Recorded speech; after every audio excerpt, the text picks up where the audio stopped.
এই তানিয়া, তানিয়া, হ্যাঁ বলো। এই কি ব্যাপার, খাবার দিচ্ছ না কেন? খাবার দাও। এই শোনো, তুমি প্রতিদিন আমাকে খাবার দেওয়ার সময় এমন একটা ভাব ধরো যে তুমি আমার দয়া দেখাইতেছো।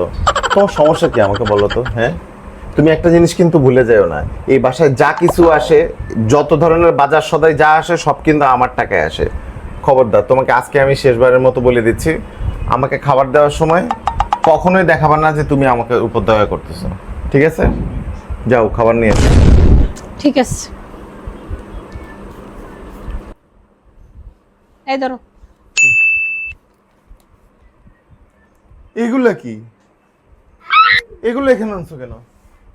তো খাও। এখন থেকে তুমি তো বললা যে তোমাকে যেন আমি আর দয়া না দেখাই। এখন থেকে চিন্তা করছি আমি আর দয়া দেখাবো না। ঠিক আছে, দয়া না দেখাইলে যা হয় তাই দিলাম। এখন থেকে নিজেই তো সব বাজার সদাই সবকিছু করো। তো যদি রান্না করতে পারো তো রান্না করো, আর যদি রান্না করতে না পারো এইভাবেই খাও। তা আমি আর দয়া দেখাইতে পারবো না তোমাকে।